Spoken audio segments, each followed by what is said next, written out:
요즘 하나님에 대해서 묵상을 많이 합니다. 설교 말씀을 준비하면서는 늘 여러분 생각할 때 목사는 늘 성경책을 보는 줄 아는데 그렇지 않습니다. 성경을 더 많이 이해하기 위해서 철학, 인문학, 심리학, 또 소설, 시 닥치지 않고 책을 봅니다. 보는 중에 깨닫는 것은 하나님은 어떤 분인가라는 물음표를 항상 가지게 됩니다. 지금까지 예수 믿어오면서 하나님을 생각하지 않은 적이 없지만은 요즘 들어서는 더 깊이 그분에 대해서 묵상을 많이 하는데 생각할수록 저희 지식의 한계, 사고의 한계에 넘어서지 못하는 것 같아요. 그래서 내가 생각하는 하나님은 나의 지식을 못 넘어서는 것 같아요. 그러니 이 틀을 깨야 되는데, 나의 한계를 깨야 되는데 이걸 우리가 못 벗어난다는 겁니다. 그래서 우리는 하나님을 모두가 자기 지식의 한계 안에 가두어둬 버립니다. 그러다 보니까 믿음 생활도 못 벗어나고 믿음이 그러니까 축복도 더 이상 못 받는 것이죠. 이것을 보면서 인간은 정말로 영원한 존재구나 하면서 부족함을 늘 느낍니다. 하나님은 우리와 너무나 많이 다른 분입니다. 생각도 다르신 분이고 능력도 다른 분입니다. 고린도전서 1장에 말씀하기를 하나님이 하시는 일이 사람 보기에 어리석어 보인다. 하나님 생각이 사람보다 어쩌면 더 어리석어 보인다. 그러나 하나님은 우리보다 강하시고 우리보다 지혜로운 분이다라고 분명히 성경은 말씀하고 있습니다. 이를 통틀어 말한다면 하나님은 전지전능하신 하나님이다. 이렇게 우리가 말할 수 있겠죠. 저는 그분의 전지전능을 믿으면서도 또 하나 나와 뭐가 다를까 깊이 생각해 보니까 이게 다르더라고요. 나에 대한 오래 참으심, 또 용서, 사랑의 깊이, 이것이 너무나 다른 것을 봅니다. 하나님의 사랑을 우리가 좀 더 알기 위해서 애를 썼는데 가장 근접한 우리의 태도가 부모와 자식에 대한 사랑이잖아요. 부모는 자식을 위해서 목숨도 주잖아요. 그러나 그 사랑도 하나님이 우리에 대한 사랑과 비교가 안 되는 사랑이잖아요. 그래서 하나님의 사랑, 깊이, 넓이, 참 우리가 어떻게 가늠을 할 수 없는 그런 하나님의 크기입니다. 오늘은 그 이야기를 좀 했으면 합니다. 이사야 55장에 말씀하기를 너희는 여호와를 찾아라. 만나 주실 때가 되었다. 그분을 불러라. 네 옆에 와 계신다. 불의한 자는 가던 길을 돌이켜라. 허영에 들던 자는 생각을 고쳐라. 여호와께 돌아오라. 그가 자비롭게 맞아주신다. 하나님께로 돌아오너라. 너그럽게 용서해 주신다. 내 생각은 너희 생각과 같지 않다. 나의 길은 너 길과 같지 않다. 하늘이 땅에서 아득하듯이 나의 길은 너희 길보다 높고 나의 생각은 너희 생각보다 높다. 이렇게 말씀하십니다. 이 말씀은 우리 인간이 어떤 죄를 지어도 주께 돌아오면 모든 것을 다 수용하시겠다는 용서의 선포입니다. 우리가 도저히 생각하지 못할 하나님의 사랑과 인내의 모습을 이사야가 이렇게 우리에게 말씀해 주었습니다. 오늘 읽은 말씀 십자가상의 두 강도를 보면서 용서의 한계가 없으신 하나님의 사랑을 한번 직접 발견하려고 합니다.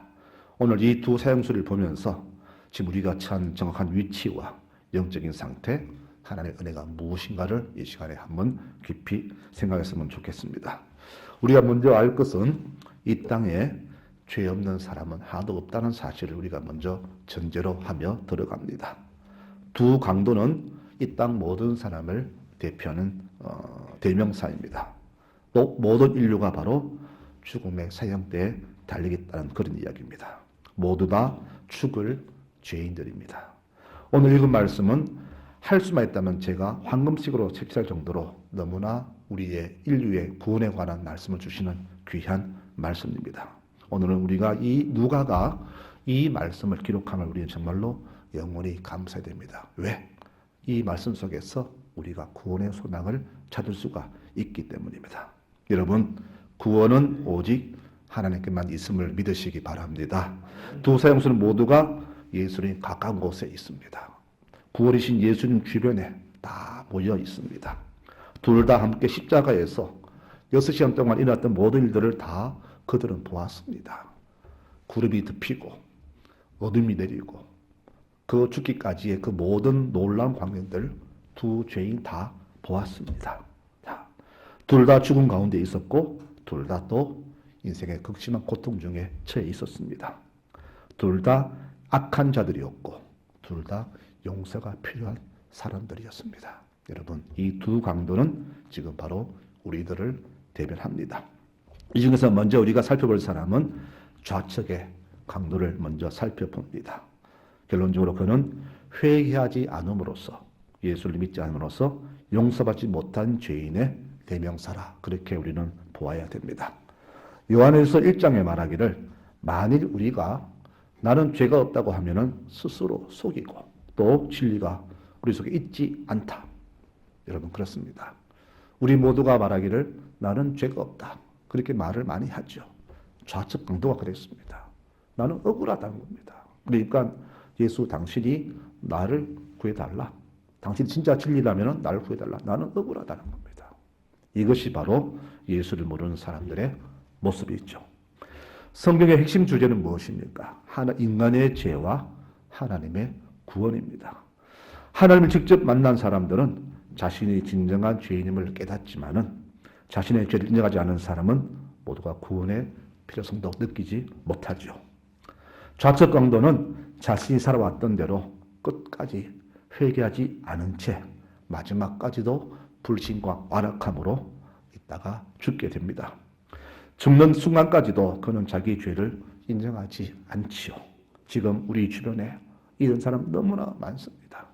죽어가면서도 끝까지 예수를 믿지 않는 사람들이 너무나 많습니다. 예수는 바로 그 사람을 위해서 오셨는데 그는 끝까지 주를 부인하고 거리를 둡니다. 나는 의인을 부르는 것이 아니라 죄인 부르러 왔다. 분명히 말씀하셨지만은 인간은 끝까지 이렇게 예수를 부인하더라는 겁니다. 바로 그가 좌측 강도였습니다. 인간의 죄의 근본이 무엇입니까? 나도 하나님과 같아진다는 그런 말에 속은 탓이죠. 인간이 어떻게 신이 될 수 있나요? 우리가 어떻게 하나님과 같이 될 수 있나요? 안 되잖아요. 그런데 인간의 그 허영심에 사탄이 죄를 뿌리니까 갑자기 나도 하나님처럼 되겠다는 그런 교만이 들어준 것부터 인간은 죄를 불러오게 된 겁니다. 이런 모습은 지금도 우리 삶에 많이 발견이 됩니다. 죄의 뜻을 외면하고 내 인생은 내가 살아간다, 내가 결정한다, 내가 책임진다 하면서 자기 의지대로 하는 모습을 보면서 이것을 볼 때 정말로 인간은 근본적으로 죄인이구나 하는 것을 다시금 깨닫게 됩니다. 로마서 3장에 말하기를 모든 사람이 죄를 지었음에 하나님의 영광이 이르지 못하더라, 그렇게 말씀하죠. 여러분, 나는 죄가 없다고 하는 사람은 모두가 하나님과 자기 자신을 속이는 사람입니다. 좌측의 강도는 끝까지 자신을 속였고 하나님을 속였습니다. 이 땅에 이렇게 자신과 하나님 속이는 죄인들이 너무나 많다는 사실입니다. 물론 우리는 그 가운데서도 주의 보혈의 공로로 어렵다고 칭함을 받은 사람들입니다. 그러나 비록 내가 주께 의정 인정받았지만은 이 구원 사역이 완성되는 그날까지 우리는 아직도 죄 아래서 살아갈 수밖에 없잖아요. 그래서 우리는 날마다 우리에게는 회개가 필요한 겁니다. 매일매일 순간순간에 나의 삶에 대한 하나님께 대한 고백이 들어져야 된다는 것이죠. 그리고 우리는 내가 구원받은 죄인이지만은 결코 나의 의를 내세울 수 없는 사람들임을 다시는 알아야 됩니다. 우리는 구원받을 만한 그 어떤 선한 일도 한 것이 없습니다. 그저 그분의 은혜로 우리는 그냥 구원을 받았을 뿐입니다. 그러므로 우리는 늘 겸손한 자세로 자신의 불완전함과 죄악됨과 죄악에 기웃되고 있음을 인정하며 살아가야 됩니다. 이런 사람에게 바로 은혜가 필요하고 이런 사람은 주의 은혜를 삼하며 살게 되는 것이죠. 그런데 좌측 강도는 그러지 않았다는 사실입니다. 이게 바로 이 땅에 사는 절반의 모습입니다. 그럼 우측을 한번 볼까요? 우측 강도는 한마디로 용서받은 죄를 의미합니다. 그는 십자가상에서 죽기 전에 죄를 고백하고 주님을 구주로 고백했습니다. 여러분, 참 놀라운 것은요, 그 마지막 죽기 그 불과 몇십 분 전이겠죠. 그 순간에 살아온 수많은 날들의 지난 날들을 주께서는 고백을 들으시고 다 용서하신 겁니다. 우리 생각에 그렇게 쉽게 용서받을 것 같으면 누구나 예수 믿지. 맞습니다. 그런데 그 구원의 역사가, 용서가 그냥 된 게 아니잖아요. 예수님의 그 하늘 보좌의 포기와 더불어서 이 땅의 섬김과 고난과 죽음의 결과가 바로 우리에게 구원으로 주어졌잖아요. 바로 이 우측 강도가 그것을 아는 것입니다. 바로 우리가 그런 사람이잖아요. 성경 말합니다. 만일 우리가 우리 죄를 자백하면은 그분은 미쁘시고 의로우사 우리 죄를 사하시며 모든 불의에서 우리를 깨끗게 하신다라고 분명히 용서를 선포하고 있습니다. 여러분, 그럼 이 죄인이 취한 태도가 무엇이었나요? 삭개오처럼 주님 내 재산을 팔아서 다 바치겠습니다 했나요? 아니잖아요. 할 수 있는 건 아무것도 없습니다. 그저 주를 바라보는 것밖에 없습니다. 그가 한 것은 딱 한 가지입니다. 자신이 죄인됨을 주께 고백한 것입니다. 이 고백은 하나님이 부여하신 죄에 대한 용서, 구원에 대한 그 약속을 받아들이는 귀한 믿음이 되는 것이죠. 여러분, 하나님은 한계가 없다 말씀드렸죠? 그분의 용서에는 한계가 없습니다. 그분은 오늘도 지금도 자신의 죄인됨을 고백하고 주 앞에 엎드린 자에게 구원을 허락하시는 놀라우신 분이십니다. 바로 이 은혜를 이 강도가 받았다는 겁니다. 이사야 말합니다. 오라, 와봐라. 우리 서서 한번 시시비 가려보자. 네 죄가 뭐냐? 네가 뭘 잘못했느냐? 내게 말하라. 내가 흰 눈처럼 양털처럼 다 희게 해주겠다. 내게 말만 하라는 겁니다. 사람에게는 부끄러워 말 못하지만은 내게 말하라는 겁니다. 내게 고백하면 내가 모든 일을 다 흰 털처럼, 흰 눈처럼, 양털처럼 희게 주겠다. 여러분, 우리의 본성은 죄인입니다. 그러니 당연히 주 앞에서 나의 죄인됨을 인정하고 고백해야만 됩니다. 여러분, 발길을 교회에 디디지만은 아직도 자기 죄인됨을 고백지 않고 숨기려 하는 사람들에게는 좌측의 강도와 똑같은 결과가 우리에게 주어짐을 우리는 알아야 됩니다. 주님 말씀하셨어요. 내가 그들의 죄악을 사하고 다시는 그 죄를 기억하지 아니하리라. 주님은 그런 분입니다. 사람은 지난날에 용서를 했지만은 또 죄를 지으면 그것을 곱씹고 나중에 또 드러내잖아요. 전에 용서해 줬는데 내가 몇 번 용서해 줘야 되나? 뒤끝이 있지만 주님은 그런 분이 아닙니다. 한번 고백하면 지나간 죄는 바로 깊은 바다의 죄를 빠뜨린 것처럼 죄를 없앤다, 모르겠다, 잊어버리겠다 그렇게 말씀하셨습니다. 이 강도가 바로 그것을 깨닫고 주 앞에 고백한 겁니다. 여러분, 사람에게 내 죄를 고백하는 것은 부끄럽잖아요. 나도 체면이 있고 위치가 있는데 나이가 있는데 그러나 주님께는 그런 게 없습니다. 그분께 고백하는 것은 결코 부끄러운 게 아니라는 것을 오늘 성경 말씀에 우측 강도는 우리에게 보여줍니다. 법정 모습을 자주 봅니다. 거기에서 자기 죄를 인정하면은 실형이 선고되죠. 징역 3년, 집행유예 5년, 아니면 무기징역 이렇게 선고가 됩니다. 그래서 죄인들은 죄를 숨기려고 유능한 변호사를 고용하잖아요. 특히 돈 많은 사람들 죄를 숨기려고 얼마나 유능한 그 로펌 동원합니까? 또 변호사들은 온갖 언어의 유희로 그 사람의 죄를 포장하잖아요. 결국 나중에 무죄가 되기도 하고 벌금 내기도 하지만은 그렇다고 그 죄가 없어집니까? 아니잖아요. 그러나 우리가 하나님께 죄를 숨기지 않고 완전히 고백하면은 용서가 주어진 사실을 우리는 깊이 새겨야 됩니다. 법정에서 죄를 인정하는 것과 예수 앞에서 내 죄를 인정하는 것은 결과가 다릅니다. 때문에 우리가 주님께 죄를 고백하는 것은 바로 이렇게 세상이 줄 수 없는 놀라운 기쁨과 자유와 해방을 주는 결과를 받게 되는 겁니다. 그러므로 죄를 고백하는 것과 고백하지 않고 하나님 심판대 최후에 서는 것은 어느 것이 더 현명한가 하는 것은 제가 이렇게 말씀드리지 않아도 우리 성도들 벌써 무엇이 옳은가를 벌써 알고 계시잖아요. 여러분, 그러므로 우리는 항상 주 앞에서 나의 죄인됨을 잊지 않고 그분께 죄를 고백해야 되는 겁니다. 그럴 때 주께서는 우리의 고백을 들으시고 우리의 모든 죄를 다 용서하시고 우측 강도에 선포하신 네가 오늘 나와 함께 낙원에 있을 것이라는 축복을 선포해 주시는 겁니다. 이사야 55장 7절에 말씀하기를 그러므로 악인은 그 길을 불의한 자는 그 생각을 버리고 여호와께로 돌아오라. 그러면 그가 긍휼히 여기시리라. 우리 하나님께 나오라. 그가 널리 용서하시리라. 분명히 선포하셨고요. 사도행전 3장 19절에는 그러므로 너희가 회개하고 돌이켜 너희 죄 없이 함을 받으라. 이같이 하면 유쾌하게 되는 날이 주 앞으로부터 이를 것이라 하면서 우리의 솔직한 고백, 죄 사함을 이렇게 축복하고 있습니다. 오늘 다시금 우측 강도를 살펴보려고 합니다.